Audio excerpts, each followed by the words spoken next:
सैन्य कार्रवाई रोक के बाद पश्चिमी सीमा क्षेत्र में शांति। पाकिस्तान से लगी सीमा पर सशस्त्र बल सतर्क। प्रधानमंत्री ने सीज फायर के फैसले के बाद की उच्च स्तरीय बैठक।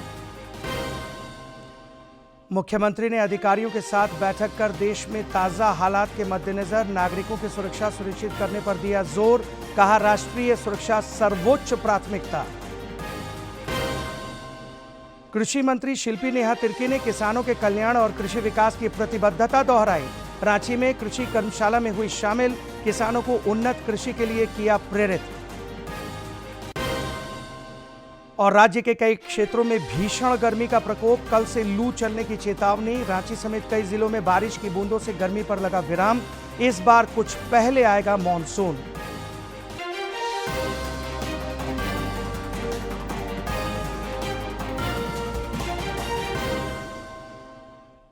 नमस्कार, प्रादेशिक समाचार में आपका स्वागत है। इस वक्त की तमाम ताज़ा तरीन और अहम खबरों को लेकर हाजिर हूं मैं राहुल शर्मा। और अब समाचार विस्तार से। पाकिस्तान और भारत के बीच संघर्ष विराम पर सहमति और सैन्य कार्रवाई पर रोक के बाद पश्चिम सीमा क्षेत्र में शांति है। भारतीय सेना और सशस्त्र बल किसी भी हालात से निपटने के लिए सतर्क हैं। भारत ने कहा है कि कोई भी आतंकी हमला एक्ट ऑफ वॉर माना जाएगा और उसका भारत जवाब देगा।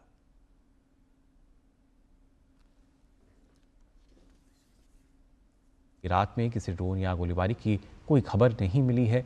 गौरतलब है कि कल सैन्य कार्रवाई पर रोक पर बनी सहमति का पाकिस्तान ने उल्लंघन भी किया था, जिसके बाद भारत ने कड़ा विरोध जताते हुए किसी भी स्थिति से निपटने के लिए सेना को खुली छूट दे दी थी। लेकिन आज सुबह की जो तस्वीरें हैं वो आप देख सकते हैं टीवी स्क्रीन पर। खासतौर से जम्मू कश्मीर, पंजाब और राजस्थान की सीमाएं, यानी जो खासतौर से पश्चिमी सीमाओं की हम जब बात करते हैं तो यहाँ पर पूरी तरीके से शांति नज़र आई आज सुबह में। हालांकि सुरक्षा व्यवस्था जो है वो पूरी तरीके से चाक चौबंद है। किसी भी कोई अप्रिय घटना ना हो उसके लिए सुरक्षा के मद्देनज़र पूरे इंतज़ाम किए गए हैं, एहतियात बरती जा रही है। और पंजाब की कुछ तस्वीरें आप देख पा रहे हैं जहाँ पे लगातार जो चेकिंग है वो भी चल रही है। लेकिन फ़िलहाल आज सुबह से ही तमाम राज्य जो हैं, जो सीमावर्ती क्षेत्र हैं, उनमें शांति बनी हुई है और हालात पूरी तरीके से सामान्य हैं। कल सैन्य कार्रवाई रोकने की घोषणा के बाद प्रधानमंत्री नरेंद्र मोदी ने अपने आवास पर महत्वपूर्ण बैठक की, जिसमें रक्षा मंत्री और विदेश मंत्री समेत तीनों सेनाओं के प्रमुख शामिल हुए। मंत्री ने नई दिल्ली स्थित आवास पर एक बड़ी बैठक की, जिसमें रक्षा मंत्री, राष्ट्रीय सुरक्षा सलाहकार, चीफ ऑफ डिफेंस स्टाफ और तीनों सेनाध्यक्ष शामिल हुए। विदेश मंत्री डॉक्टर एस जयशंकर और विदेश सचिव भी मौजूद रहे। भारत और पाकिस्तान के बीच सैन्य कार्रवाई रोकने की सहमति की घोषणा के बाद ये अहम बैठक हुई है।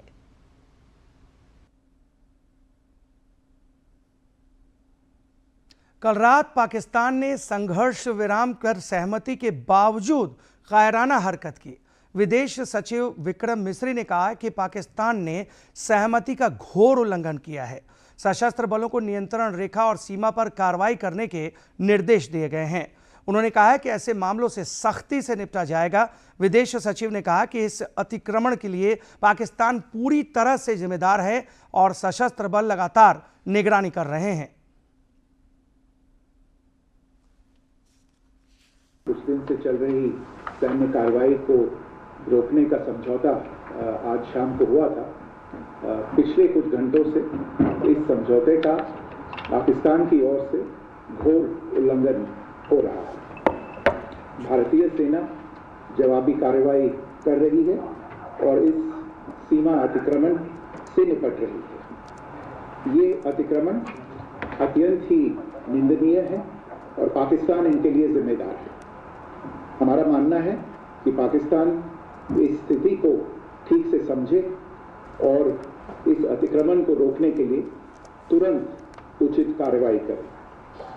सेना ने इस स्थिति पर कड़ी नज़र रखी हुई है और उसे किसी भी अतिक्रमण से निपटने के लिए ठोस और सख्त कदम उठाने के लिए आदेश दे दिए गए।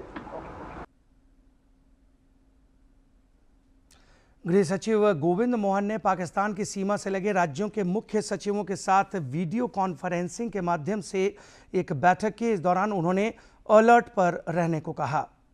पाकिस्तान की सीमा से लगे राज्यों के मुख्य सचिवों के साथ कल वीडियो कॉन्फ्रेंस के माध्यम से बैठक की। सूत्रों ने बताया कि उन्हें अलर्ट रहने और सीमा पार से किसी गोलीबारी से निपटने और अपने क्षेत्रों में नागरिक रक्षा तंत्र को सक्रिय करने को कहा गया है। भारत और पाकिस्तान के बीच सैन्य कार्रवाई रोके जाने की घोषणा के बाद ये अहम बैठक हुई है। ऑपरेशन सिंदूर के बाद पाकिस्तान द्वारा प्रोपेगेंडा वॉर चलाया गया, जिससे भारत ने प्रभावी तरीके से निपटा है। पाकिस्तान के कई झूठे दावे भारत की सटीक जानकारी से बेनकाब हो गए।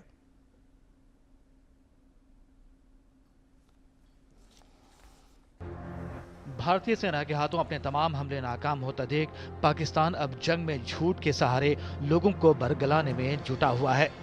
ऑपरेशन सिंदूर के तहत पाकिस्तान में आतंकियों के ठिकाने पर वार करने के बाद भारत अब पाकिस्तान की तरफ से छेड़े गए प्रोपेगेंडा वॉर से भी सफलतापूर्वक निपट रहा है। ऑपरेशन सिंदूर के बाद पाकिस्तान ने पुरानी तस्वीरों और वीडियो को हालिया जंग से जुड़ा बताकर पेश करना शुरू किया है, जबकि हकीकत से दूर दूर तक इसका कोई नाता नहीं है। पाकिस्तान के एक समाचार चैनल AIK न्यूज के लाइव टीवी प्रसारण में एक वीडियो को लेकर दावा किया गया है कि पाकिस्तान ने उधमपुर एयरबेस को नष्ट कर दिया है, जबकि पाकिस्तान का ये दावा पूरी तरह झूठ है। भारत सरकार के पत्र सूचना कार्यालय PIB की फैक्ट चेक टीम ने अपनी जांच में इस खबर को फर्जी बताया है। PIB के मुताबिक ये वीडियो राजस्थान के हनुमानगढ़ में एक केमिकल फैक्ट्री में आग लगने का है। ये भारत पाकिस्तान की मौजूदा स्थिति से संबंधित नहीं है।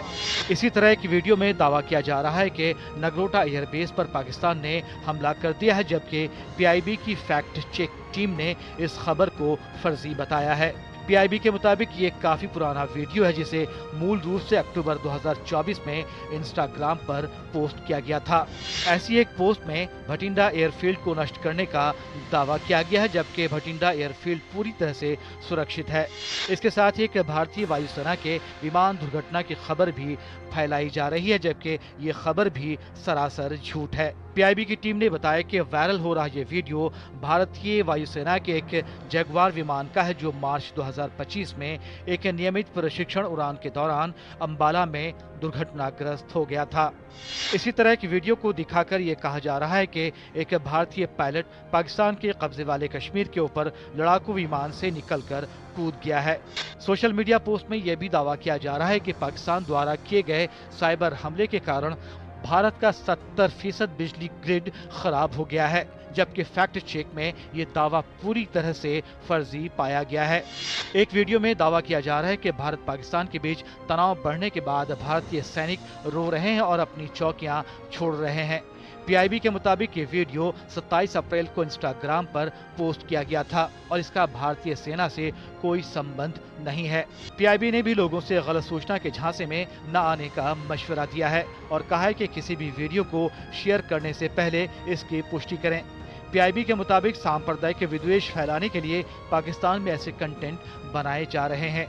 इसके साथ ही PIB ने लोगों से भ्रामक जानकारी से बचने और प्रामाणिक जानकारी के लिए केवल आधिकारिक स्रोतों पर भरोसा करने का आग्रह किया है। Bureau report, DD news. एक तरफ जहां पाकिस्तान और भारत के बीच संघर्ष विराम पर सहमति बनने के बाद सीमावर्ती क्षेत्रों में जनजीवन सामान्य होता दिख रहा है, वहीं दिल्ली एयरपोर्ट ने एडवाइजरी जारी कर बताया है कि एयरपोर्ट से परिचालन सुचारू तरीके से जारी है। दिल्ली एयरपोर्ट ने ट्रैवल एडवाइजरी जारी की है। एडवाइजरी में कहा गया है कि दिल्ली एयरपोर्ट पर परिचालन सुचारू रूप से जारी है। हालांकि मौजूदा हवाई हालात और कड़े सुरक्षा प्रावधानों के चलते सिक्योरिटी चेक पॉइंट्स पर इंतजार का समय बढ़ सकता है। एडवाइजरी में यात्रियों को सलाह दी गई है कि अपने संबंधित एयरलाइंस के ताज़ा शेड्यूल के बारे में जानकारी लेते रहें। केबिन और चेक इन बैगेज के लिए निर्धारित दिशा निर्देशों का पालन करें।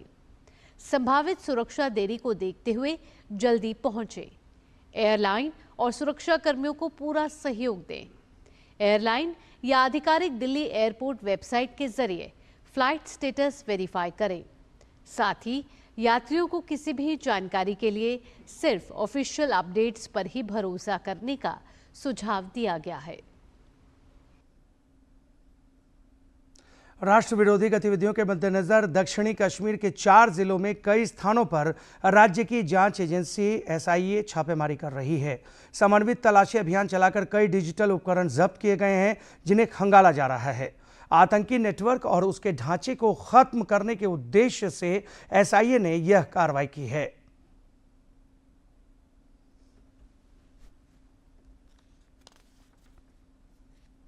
जम्मू कश्मीर की राज्य जांच एजेंसी ने दक्षिण कश्मीर में छापेमारी की है। इस वक्त की बड़ी खबर आपके साथ साझा कर रहे हैं, जहां पर जिले में कई स्थानों पर समन्वित तलाशी अभियान जो है वो चल रहा है, वो अभी जारी है।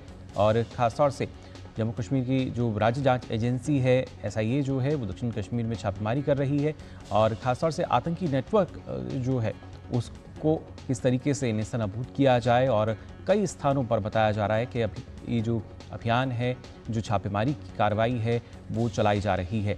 बताया जा रहा है कि राष्ट्र विरोधी गतिविधियों से जुड़ा ये मामला, जिसमें लगातार जो छापेमारी है वो कर रही है SIA, आतंकी नेटवर्क, उनके समर्थन ढांचे को खत्म करने का उद्देश्य, और उसी वजह से दक्षिण कश्मीर के ज़िलों में कई स्थानों पर ये छापेमारी जो है चल रही है।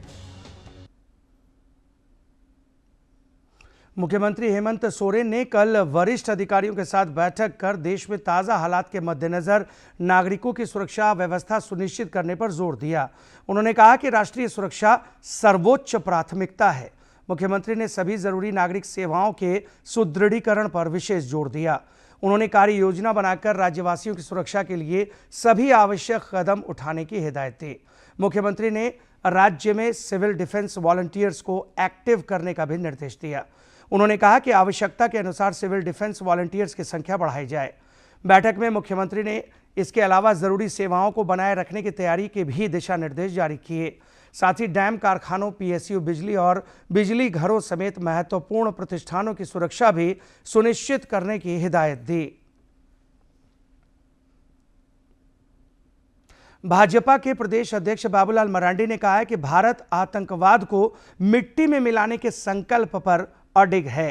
एक सोशल मीडिया पोस्ट में श्री मरांडी ने कहा कि पहलगाम आतंकी हमले के बाद भारत ने पलटवार करते हुए पाकिस्तान को घुटने टेकने पर मजबूर कर दिया है।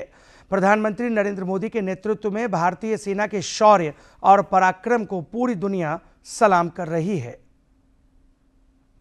ऑपरेशन सिंदूर और उसके बाद की घटनाओं के दौरान भारतीय सेना की जांबाजी की हर ओर प्रशंसा हो रही है। राजधानी रांची में भी लोगों ने जवानों के पराक्रम की जमकर तारीफ की। नरेंद्र मोदी सर से हम आह्वान करना चाहेंगे कि हम छात्रों को, युवाओं को भी हम लोग को युद्ध में जाने का मौका दे, हम लोग का आह्वान करें। हम लोग भी जाना चाहते हैं। धर्म जाति पूछ के मारा है तो उसके प्रति तो हम लोग कुछ मोदी जी किए हैं और आगे भी हम लोग करते ही रहेंगे। पाकिस्तान हमेशा हमारे चीजों पे हम लोग को नजर रखती है, लेकिन देखिए नाकाम होती है। और हम लोग का देश हमेशा एक है और एकता के प्रतीक है। हमारे विभिन्न तरह के जाति माय भाईचारा सबको एक साथ में रहते हैं और हम लोग देश के साथ में एकता हमेशा रखते हैं। अब वो 1947, 1965, 1971 और 99 नहीं रह गया, 2025 चल रहा है। अगर वो करते रहेगा तो ये बस सिंदूर का बदला था, बस सिंदूर आगे क्या होगा वो देख लीजिएगा। देश की सीमा पर वीर जवानों की वीरता पर आम नागरिक गर्व महसूस कर रहे हैं। रांची के चित्रकारों ने बांग्ला सांस्कृतिक मेले में अपनी कलाकृतियों के जरिए जवानों का हौसला बढ़ाने का प्रयास किया है। देश की सीमा पर डटे जवान पाकिस्तान को सबक सिखा रहे हैं। देश भर में इन जवानों की अलग अलग तरीके से हौसला अफजाई और उनके लिए दुआओं का दौर जारी है। रांची के चित्रकारों ने अपनी तूलिका से कैनवास पर ऑपरेशन सिंदूर की कहानी को बयां करने का प्रयास किया है। चित्रकार दिव्येंदु पॉल ने कलाकृति के जरिए भारत की महिला जवानों के शौर्य को उकेरा है। ये विंग कमांडर है रविका सिंह। अभी जो लड़ाई चल रहा है पूरा हैंडलिंग कर रहे हैं। चित्रकार इसराइल अली ने अपनी कलाकृति में दिखाने की कोशिश की है कि किस प्रकार हमारी रक्षा में सीमा पर जवान विषम परिस्थितियों में भी अपने शौर्य का प्रदर्शन कर रहे हैं। सरकार को तो और जल्द से जल्द इनका एक्शन लेना चाहिए था। थोड़ा सा डिले सरकार की तरफ से हुआ, लेकिन हम सब सरकार के साथ हैं। चित्रकार नुपुर ने अपनी कलाकृति के जरिए बयां करने का प्रयास किया है कि देश के जवानों के पराक्रम के आगे दुश्मन देश खून के आंसू रो रहा है। उसके ऊपर हमारे आर्मी इतना अच्छे से अटैक कर रहे हैं कि पाकिस्तान खून के आंसू रोएगा। चित्रकार महबूब ने कलाकृति के माध्यम से दिखाया है कि गरुड़ के जरिए भारतीय वायुसेना ने पूरे आसमान को अपने पंखों में समेटकर भारत को सुरक्षा के आवरण से ढक दिया है। इस तरह से इंडियन माइथोलॉजी में गरुड़ होते हैं, जो कि वो भी एक बहुत बड़ी शक्ति है जो हिफाजत करता है। उसी तरह से इंडियन एयरफोर्स जो है गरुड़ की तरह पूरे आसमान को अपने ये कब्जे में ले लिया है एक तरह से, और इंडिया को कवर कर रहा है। यह मौका है बांग्ला सांस्कृतिक मेले का, जहां रांची के चित्रकारों ने अपने हुनर के जरिए न सिर्फ देश के जवानों की वीरता का अनोखे ढंग से प्रदर्शन किया है, बल्कि पहलगाम की घटना में आतंकवाद की भेंट चढ़े लोगों को श्रद्धांजलि अर्पित की है। डीडी न्यूज के लिए रांची से अवधेश गौतम की रिपोर्ट। उधर लौनगरी जमशेदपुर के महिलाओं ने भी जवानों के साहसिक कार्यों पर प्रतिक्रिया व्यक्त करते हुए कहा है कि देश की सेना ने अपने पराक्रम से देश को गौरवान्वित किया है। इस दौरान सिंदूर की डिब्बी पकड़कर उन्होंने कहा कि प्रधानमंत्री ने पाकिस्तान को सिंदूर की कीमत बता दी है। ये सिंदूर के लिए महाभारत भी हुआ, रामायण भी हुआ। महाभारत में जो हर्ष हुआ सबने देखा, रामायण में जो रावण का हर्ष हुआ वो भी सब देखा। तो ये अभी जो ऑपरेशन जो सिंदूर चल रहा है वो पाकिस्तान को भी पता चल चुका है कि सिंदूर का क्या महत्व है। हम प्रधानमंत्री और सेना के हम सभी महिलाएं साथ में हैं, और ये सिंदूर की क्या कीमत है पाकिस्तान को अब पता चल गया होगा। देख रहे हैं कि हम आगे बढ़ रहे हैं और आगे बढ़ेंगे। जिस तरह उन्होंने हमारी बहनों का सुहाग और सिंदूर छीना है, वैसे वो उनके साथ भी होगा, और मोदी जी के साथ हम हैं और हमारी सेना के साथ भी हम साथ हैं। कृषि मंत्री शिल्पी नेहा तिर्की ने कृषि विकास और किसान कल्याण की प्रतिबद्धता दोहराई है। रांची में आयोजित कृषि कार्यशाला को संबोधित करते हुए उन्होंने कहा कि उन्नत कृषि को अपनाकर अन्नदाता उत्पादन और आय बढ़ा सकते हैं। इस दौरान कृषि मंत्री ने 2 FPO को 15-15 लाख रुपए का ग्रांट भी सौंपा। राज्य के संकटग्रस्त क्षेत्रों में पेयजल की उपलब्धता सुनिश्चित करने के लिए राज्य सरकार ने एक बड़ी पहल की है। वित्त मंत्री राधाकृष्ण किशोर ने इस सिलसिले में जरूरी निर्देश दिए हैं। राज्य के लगभग 74,000 खराब चापानलों की मरम्मत कराई जाएगी। उन्होंने बताया कि पेयजलापूर्ति के लिए विभिन्न जिलों के वास्ते 259 करोड़ रुपए स्वीकृत किए गए हैं। वित्त मंत्री ने बताया कि पिछले दिनों विभागीय बैठक के दौरान इस पर सहमति बनी थी और फैसला लिया गया था। इधर मुख्य सचिव अलका तिवारी ने लातेहार जिले के निर्माणाधीन मंडल डैम का निरीक्षण किया। मुख्य सचिव ने इस दौरान संबंधित अधिकारियों से निर्माण कार्य में आ रही बाधाओं और प्रगति की जानकारी ली। उन्होंने पुनर्वासित परिवारों के लिए बने आवासों का भी निरीक्षण किया और बुनियादी सुविधाओं पर जोर दिया। आपका पसंदीदा डीडी झारखंड नए तेवर और नए कलेवर के साथ आपके बीच है, ताकि पल पल की खबरें आप तक पहुंचें।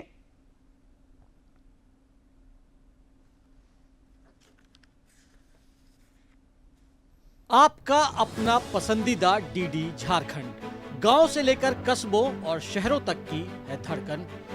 सटीक, विश्वसनीय और तेज खबरों का भी है आईना। राजनीति के मंच से सत्ता के गलियारों तक, खेत से खलिहान और मनोरंजन से इंफोटेनमेंट तक, खेल के मैदान से रंगमंच की खबरों तक, सब कुछ देखिए हमारे प्रादेशिक समाचार में हर रोज दोपहर 12:30, शाम 6:30 और 7:30 बजे, सिर्फ और सिर्फ डीडी झारखंड पर। मुंबई में भारत सरकार के सूचना और प्रसारण मंत्रालय द्वारा आयोजित world audio visual and entertainment summit WAVES में मेदिनीनगर के लेखक रोहित शुक्ला और कलाकार शिवांगी शैली को अपनी mini graphic novel ghost of the jungle के लिए गोल्ड मेडल मिला है। मुंबई में आयोजित हुए world audio visual and entertainment summit WAVES में 100 से अधिक देशों के आर्टिस्ट, इनोवेटर्स, इन्वेस्टर्स और पॉलिसी मेकर्स एक साथ ही एक ही छत के नीचे एकत्र हुए थे। इस मंच में मेदिनी नगर के लेखक रोहित शुक्ला और आर्टिस्ट शिवांगी शैली ने इंडियन कॉमिक एसोसिएशन द्वारा कॉमिक क्रिएटर चैंपियनशिप के अंतर्गत गोल्ड मेडल जीता। रोहित शुक्ला ने बताया कि इतने बड़े मंच में पुरस्कार जीतना उनके लिए गौरव का विषय है। उन्होंने बताया कि वे पलामू की समृद्ध संस्कृति और गौरवशाली इतिहास को राष्ट्रीय स्तर पर प्रस्तुत करना चाहते थे। और भी इसी टाइप के बड़े बड़े लोग ज्यूरी मेंबर्स थे, और जब वहाँ पे अश्विनी वैष्णव सर ने इसका उद्घाटन किया, फिर नरेंद्र मोदी जी से हम लोगों को मिलने का मौका मिला। रोहित ने बताया कि उन्होंने अपने मिनी ग्राफिक नोवेल में पलामू के राजा मेदिनी राय का उल्लेख किया है। मेदिनी नगर का नाम उन्हीं के नाम पर पड़ा है। अपने नोवेल में उन्होंने औरंगजेब के सेनापति दाऊद खान पन्नी के साथ राजा मेदिनी राय के हुए ऐतिहासिक युद्ध का उल्लेख किया। उसे मैं सोचा था कि क्यों नहीं राष्ट्रीय पटल पे पलामू की कहानी को सुनाया जाए। है तो मेदिनी राय से बड़ा हम लोग के लिए, हमारे शहर का भी नाम मेदिनी नगर है और मैं और शिवांगी दोनों मेदिनी नगर से आते थे, तो क्यों नहीं मेदिनी नगर की कहानी सुनाई जाए, मेदिनी राय की कहानी सुनाई जाए। इस रचना में झारखंड की पारंपरिक सोहराई पेंटिंग का प्रयोग भी किया गया। ग्राफिक्स का कार्य आर्टिस्ट शिवांगी शैली ने तैयार किया है। शिवांगी के पिता सेवानिवृत्त भौतिकी के पूर्व विभागाध्यक्ष डॉक्टर सुधीर प्रसाद सिन्हा ने कहा, सोहराई कला में इस प्रकार का आधुनिक प्रयोग अपने आप में पहली बार किया गया। जो पहले किसी भी इवेंट में वो भाग लिया और इंटरनेशनल इवेंट में अगर गोल्ड मिल जाए तो ये तो बहुत बड़ी उपलब्धि है हमारे लिए, पलामू और झारखंड के लिए। रोहित शुक्ला की यह उपलब्धि न केवल एक युवा लेखक की सफलता की कहानी है, बल्कि झारखंड के इतिहास और लोक कला को वैश्विक स्तर पर पहचान दिलाने की भी कहानी है। पलामू से जसप्रीत सिंह की रिपोर्ट। राज्य के विभिन्न जिलों में कल लोक अदालत के माध्यम से अदालतों में लंबित 1,34,000 से अधिक मामलों का निष्पादन हुआ। रांची, खूंटी और लोहरदगा समेत विभिन्न जिलों में इस दौरान मामलों के निष्पादन के लिए 330 बेंच का गठन किया गया था। लोक अदालत के जरिए लगभग 809 करोड़ 17 लाख रुपए का सेटलमेंट हुआ।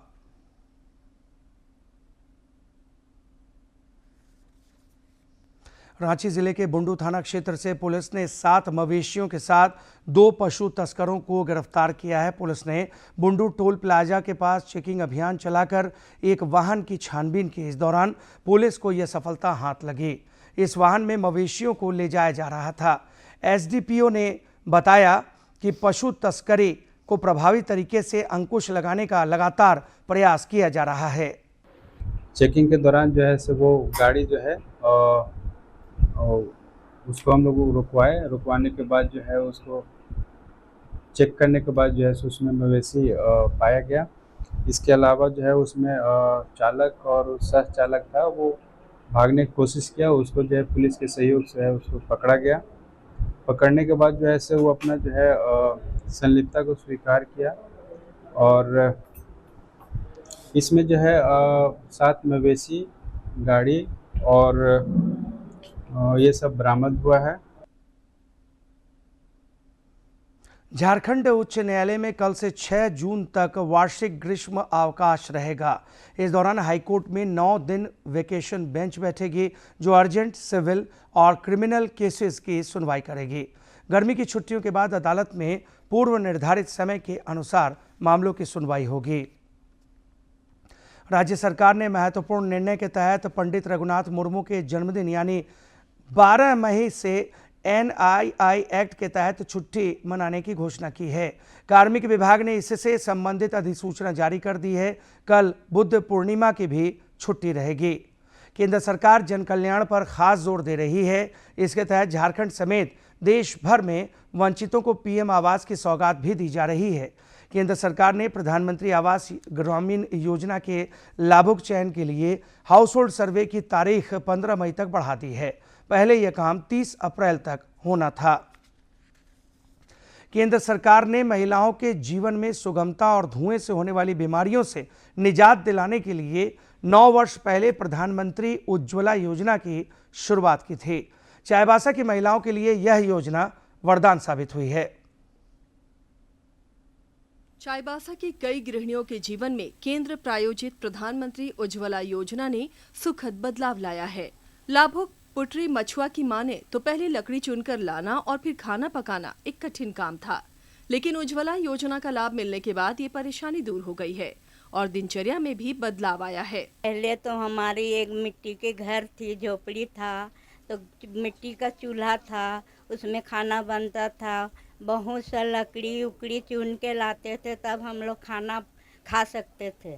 और अभी तो मोदी जी ने हम लोग को कुछ दिया है, तो हम लोग का गैस में खाना पीना खूब बढ़िया बनता है, खाते पीते हैं। मीरा कुमारी भी योजना के तहत मिले निशुल्क रसोई कनेक्शन से बेहद खुश हैं। अब उन्हें भी ईंधन की जुगाड़ के लिए भटकने की जरूरत नहीं पड़ती। अब समय से खाना बनता है और वे समय पर अपने कार्यस्थल पहुंच जाती हैं। जब हम लोग का लकड़ी चूल्हा था उस समय बहुत देर से खाना बनाते थे, और जब मोदी जी अभी गैस दे दिए तो जल्दी खाना भी बन जाता है और बना के हम स्कूल भी चले जाते हैं। उज्ज्वला योजना का लाभ सुदूरवर्ती गाँव की गृहिणियों को भी मिला है। गरीबी रेखा से नीचे गुजर बसर कर रही सीमा कुमारी ने बताया कि उज्ज्वला योजना के तहत निशुल्क गैस सिलेंडर और गैस चूल्हा मिलने से उन्हें काफी सहूलियत हुई है। उन्होंने इसके लिए प्रधानमंत्री नरेंद्र मोदी के प्रति आभार जताया है। बना के अच्छा से सब परिवार मिलकर खाते हैं, अच्छा हुआ जब मोदी दिया गैस तो बना के खा रहे हैं। प्रधानमंत्री नरेंद्र मोदी के प्रयास से जहां एक और गृहिणियों को धुआं मुक्त रसोई का लाभ मिला है, वहीं उनका पारिवारिक जीवन भी इस योजना की वजह से खुशहाल हुआ है और रसोई से लेकर घर आंगन में खुशियां ही खुशियां हैं। डीडी न्यूज के लिए चाईबासा से दिलीप बैनर्जी की रिपोर्ट। रांची रेल मंडल और चक्रधरपुर रेल मंडल अंतर्गत विकास कार्यों के लिए ट्रैफिक और पावर ब्लॉक लिया जाएगा, जिसका कुछ ट्रेनों के परिचालन पर असर पड़ने की संभावना है। हटिया झारसुगड़ा मेमो एक्सप्रेस आज से 26 मई तक नहीं चलेगी। यह ट्रेन 28 और 30 मई को भी रद्द रहेगी। जम्मू तवी संबलपुर एक्सप्रेस 15 मई को अपने निर्धारित प्रस्थान समय से लगभग 4.5 घंटे विलंब से जम्मू तवी स्टेशन से खुलेगी।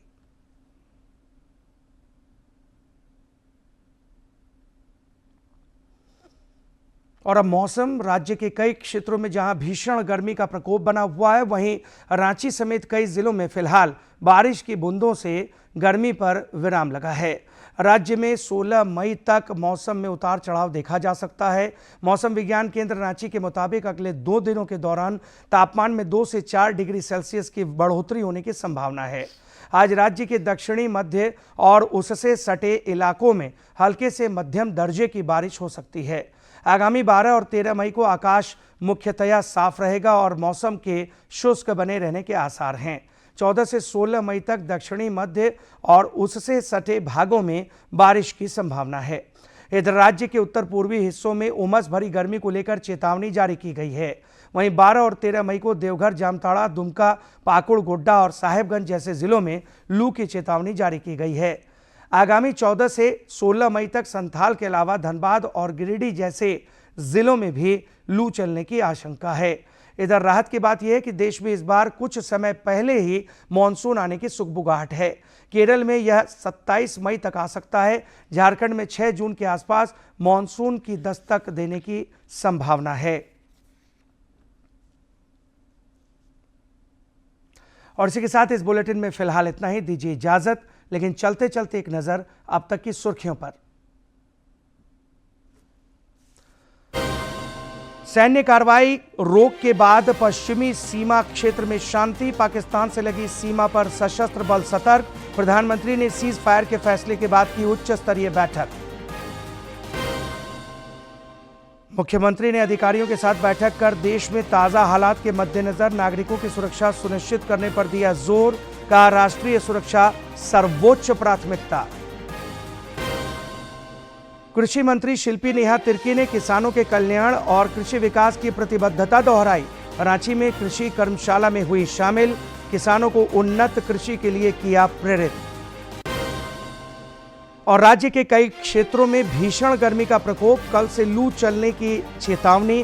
रांची समेत कई जिलों में बारिश की बूंदों से गर्मी पर लगा विराम। इस बार कुछ पहले आएगा मॉनसून।